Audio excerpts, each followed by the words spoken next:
welcome back to another episode of the Finance Bible podcast. Zeke here. And your co-host, Oscar. But before we get into it, please note that nothing in this podcast should ever be considered as personal financial advice. Of course, if that is what you are seeking, reach out, we'll get you in touch with the correct professionals, get the job done properly. Sit back, relax, and enjoy the show. Let's get into it.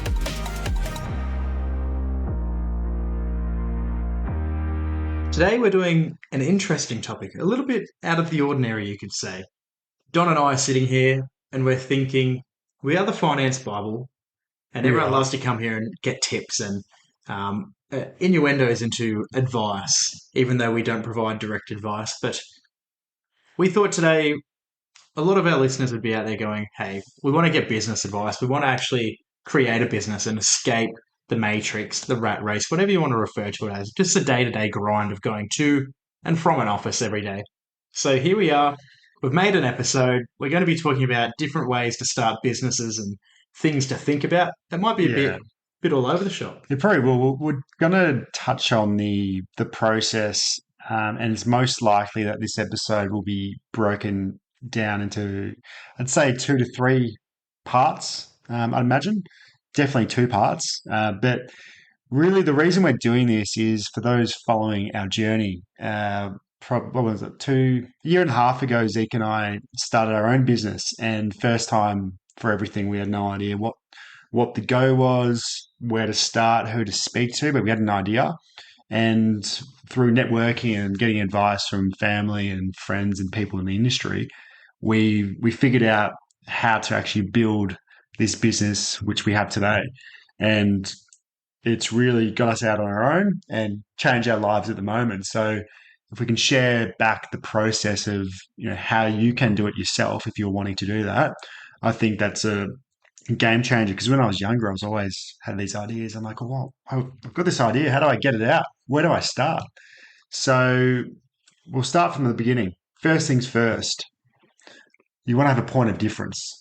Just before we jump into that, I love it. I just want to say for everyone listening, we're not out here claiming to be like, the biggest business owners in the world and these giant men that are out here making millions of dollars or anything like that. The reels on Instagram no, not at all. We're not an Instagram rule. Listen to this podcast and you'll get $10 million now.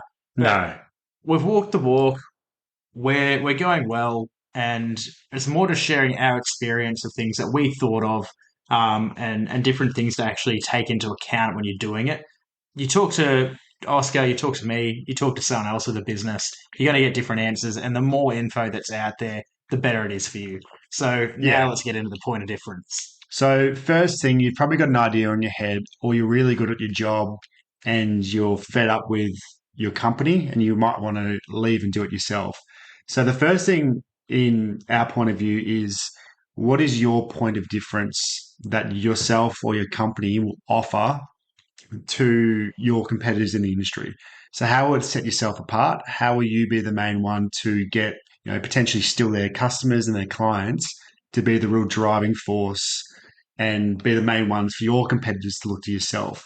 So you need to define your USP, which is your unique selling proposition, and really do the research and understand from the research why the customers should choose your product or service over others, and how are you going to make that happen.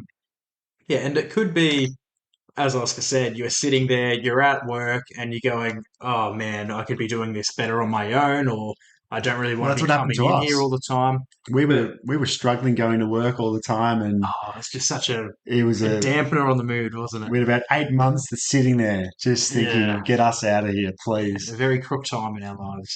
But you could even be in that circumstance and going, actually, I just want a complete change of industry, or I don't even want to be necessarily in one where I'm doing consulting work or talking to people. I want to create some kind of product and sell it.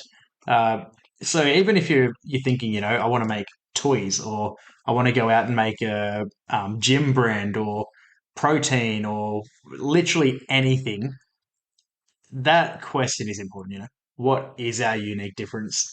The market in nearly every industry is just drastically oversaturated with. It is. Let's be real. There's crap. There's good, and there's a bit of in between. let's just pick an example out of the hat. Just think of something in this room and tell me what it is. Candle. Candle. Oh wow, that's a That very actually is a good good one. one. I know a lot of people who they start up businesses making candles, so Yeah, so do I that's actually. actually unreal. Um, but No you go problems. into the candle market, right? You've got to think, okay, who am I actually competing with here? You're going to be competing with people at like your local markets and everything, which is probably where you'd want to start. You're also then going to be talking about bigger shops like Dusk, and Yeah. it's a massively And oversaturated what's that one market. over there we got? Can you read that? Oh, that's a long way. Troy or something? I don't know. Something like that. And you But got the upmarket ones, which are just you only get them like you just know the demographic for that one. It just sets themselves apart, yeah, you've and that's really got to their point of figure difference. out how are you actually going to compete with each of them. And in that specific niche of candles, who is my competitor? As Oscar has said, there's upmarket, there's low market, which would be actually at the markets, Yeah, funnily enough. Um, so there's so many different things going into actually defining your point of difference. On to the next point, your mission statement or vision statement. Now, we're not necessarily saying that this is in order. Like, you might get the idea and then you go, oh, I could be a point of difference from this or that. I'm going to make a mission statement, or you could go and do research, or you could go and think of a name or color schemes or something. But they're all just different things that we did or that you would think of or you would have to do as a business owner, right? yeah, yeah. The mission and vision statement's a funny one because sometimes when you're so early in the business stage, you don't really know that much of what the vision is. You just have an idea. Obviously, you want the vision to be, I want to be the leading company in this industry or whatever it may be, and impact the world with this way. But I think looking back, we didn't write our mission vision statement like fully straight away. I think we got to it and then we came back to it after a day or two because it took us a while to actually think about it. But even if it takes you one or two or a week to get it done, it is very important because it basically just outlines your business's purposes and values. So if you have your own values of what you want to be, like authentic, hardworking, you want to be driven, and a sustainable company, everything you do, every decision you'll make will be made to align with those values. Yeah, and a lot of it is like for us specifically at that point in time when we're doing it, we're like, oh, do we really need to like focus on that? There's so many other things we can be doing. Well, mission statement, simple. We want to make money. We want to do the job. We want to do it well. Yeah, well, we So didn't even think of doing this until we were speaking with someone. And he said, get us a business plan ASAP with all these things." yeah, it was chaos. Um, but at the end of the day, going through business and thinking of like associates and people that we know in the business world and people we've watched grow and fall, we know for a fact that their initial mission statement way back in the day, if they had one, would have been truly positive. And if they actually followed that to a T, they'd still be around today. There's Yeah, many, many, many companies that I've seen and worked with or even just dealt with or crossed paths with in my time. If they just, when they're making a certain decision, looked back at that statement, were like, hang on, I've taken the wrong step here. When I first did it, I wanted to do X, Y, Z. Am I doing that anymore? No. Okay. Time to reframe and take a step back, re get that trajectory going and fix it. yeah, exactly right. Because your mission statement is something that at the time you're wanting to abide by, but it can also be something that you continually edit over the years. So if you make one now and your business lasts 10 years, in year eight or something, you've still got the same mission statement, but you want to change it, you can. You can change it whenever you want. But it's just good to go by those values. Like Facebook, one of the biggest companies in the world, they've got a mission statement. They're short and sharp. Theirs is, let me just get it up here, is give people the capacity to form communities and bring the globe closer together. Simple, short, effective. Yeah, That's that's all you need. very easy. And I'm sure Zuckerberg will update that whenever he feels it's necessary to do so. But it's just something to continue to look back, and if you get lost, you'll find your feet again. Yeah, at the end of the day, it's like your sole mission is to do X, Y, Z. At any point, if I'm not, then take a step Yeah, back. and another mission to do a different type of mission is to taking us on to the next one is study your competitors.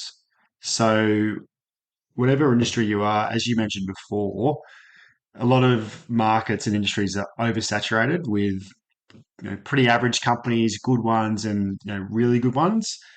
But there's so many out there. So wherever you jump into it, you need to figure out what are the companies doing, what are their names, what are their logos, what are their websites like, how do they market on Facebook or Instagram or whatever platform they use, and why are they good, why are they bad?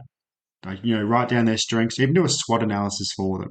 So strengths, weaknesses, opportunities, threats, and figuring that out will give you an idea of where you can kind of, put your way into the middle and jump them.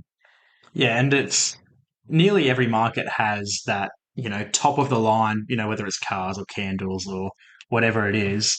And then they always have that very bottom of the line too, which doesn't necessarily mean cheap crap, but it means it's affordable for everyone. Like there's no entry barrier. So even if you're making things as simple as massage guns, right? You've got like Theragun, like $600. It's the top dog of the chain. Or I don't know if it actually is, but in my eyes, it was.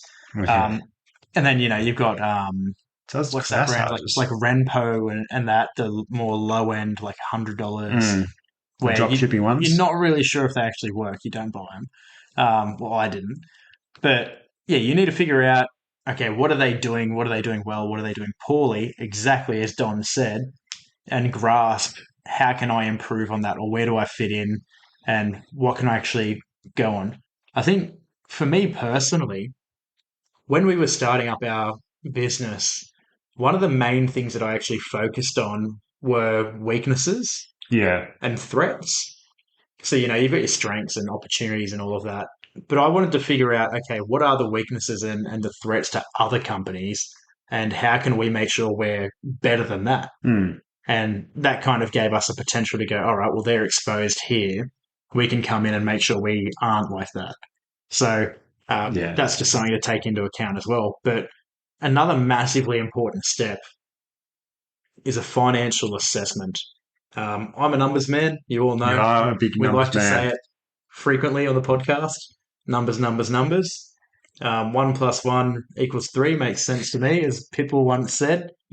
Um, Oh, what's his name? Perez. yes, Christian Armando Perez. Perez. Um, but you need to figure out a whole bunch of different things with numbers, right? Like You do. your startup cost, your actual profit margins, how much it costs to run the business. And there's so many things as well, like referral fees or gifts to clients or even like flights, Softwares. yep, software subscription, There's a lot of equipment. different calculators out there, There like is. business calculators that you can actually download. And I'd probably say 99% of them are actually free to download online. Mm. And you can just play around with it because we played around with it. I remember before we actually started, I went to Zeke's house when we were both living in Sydney. And then it says, come up to the desk, mate. Come up. And he says, look, I had a thought. Yes, What a if very late we, night thought yeah, it as was like well. at what 12:30 or something. He said, Yeah, what we're doing now, we can actually do this ourselves. And look at the numbers I've popped in. We can make money with it. We can totally. pay ourselves. And then that was the calculator before any of this started. So we had a rough idea of expenses, what would be needed. And then when we got closer to actually starting it, so when we did the financial assessment, we figured out our startup costs. So we probably had around 8 different categories of startup costs. Our startup cost came to, I think it was 30,000 on the dot, Yeah, roughly around yeah, 30, yeah. Give or take. Yeah. roughly around 30. And then you got to figure out how do you allocate this 30. So for us, you obviously need clients to start. So for us, a big one was getting leads. So that was our main one. And then obviously set up costs of you want to have a nice website, you want to get all the licensing and get all the ABNs, etc., all the paperwork done. And do you need equipment? So do you have a laptop? Do you need a laptop? Do you have a phone? Do you need a phone? What do you actually need to start off? Because if you don't have a laptop and you need one for your business, well, you're going to have to put that into your budget to start with. Yeah, and also if you're actually looking to begin the business now before you transition, or you're looking to transition, or You're going cold turkey at the job, quitting tomorrow and starting. How do Mm, you afford to live for the next 6 weeks, 12 weeks? What's your lead time? Does it take you 3 months to settle a deal? yeah. Well, Does it? we thought it's quite funny because we thought when we started this, we would be out on our own from the start of it to probably 4 to 6 months, roughly. Yeah.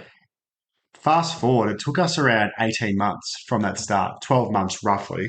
But now, like 18 months to actually start paying ourselves an income. Yeah, to get like in a position where we're fully. Pay yourself and have money Yeah. in the business. Yeah, that's right. So it's quite funny how that happens. So we'll touch on it a bit later on, but stay in your current job until your side business, which turns into your business down the track, can actually pay you what you're making now or what you're happy to live off. Yeah, unless you've got bulk savings or you've got something going on or your job's really, really eating away. Then you Yeah, just that's want to get true. out of there because it That does sounds happen. very Well, well, well. But to actually figure out those finances, you need to have an idea of other things we're going to talk about as well. And we just mentioned then, like lead time. So, for example, if you are a consultant or you're doing work with people, right? Like you actually rely on making a sale with an individual, then what is your time frame for that? Is it a day? Is it a month? Is it 2 months? Is it three? Is it a the year? sales cycle. Yeah, like some things and some jobs I know you can be having meetings for like actually a whole year before you get any income from it. If you're selling Literally. things, you got to acquire the goods, you got to sell them, you got to pay for transportation, this, that, and the other. It might be a week, it might be two, it might be three. So take that into account when you're doing it, and it really helps you map out at least 6 months. On to another fun one, which is team composition. Now, this one's an interesting one because you got to, if it's just you, then you're handling everything yourself, right? So it's not really as important. But when there's more than one of you, there's a lot of different things to think about and a lot of responsibilities and roles and jobs, expertise. One person might be good at this, the other might be good at that. Don, take over. Yeah, so when we figured this out, we looked at all the different aspects and components that you need to run a business. So, finances, marketing, sales, IT support, communication with referral partners, etc. The list goes on. But we figured that out. All right, let's divide that. What are we both good at? Like, what are our strengths? So, Zeke, numbers man, give him all the finance. You can look after the finance. Me, I do all the marketing. So I do all the Instagram, LinkedIn, all you see there because I did that at uni. But that's just one example. We both obviously have more roles than that. But figure out if you do have a business partner or a few other people, figure out everyone's strengths. And it's as easy as just having a conversation and asking what are you comfortable with? Like what do you actually feel you're good at? Yeah, and if you're mates, it makes it a bit easier because It you does. generally know. Yeah. Like you could sit down with your mate and go, "All right, I know you're bloody excellent at doing X, Y, Z. I feel like I'm good at doing this, and like, how do you feel? What do you actually feel is appropriate to do?"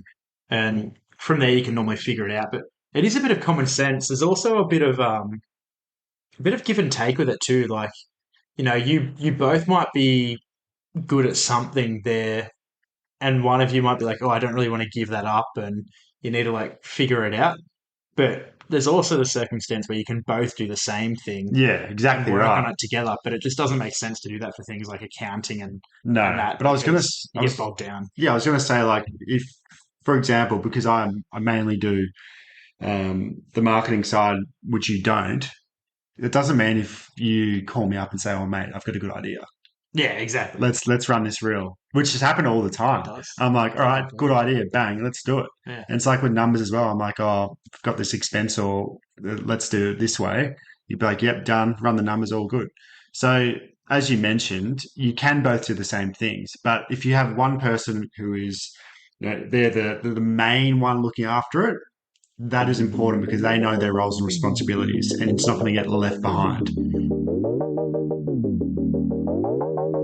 We hope you enjoyed the episode. As always, you know exactly what to do. Hit that follow button, subscribe, whatever platform you listen to this podcast on. Also share it to friends, families, co-workers, whoever you think may benefit from it. But unfortunately, it's the end, and we will see you next week.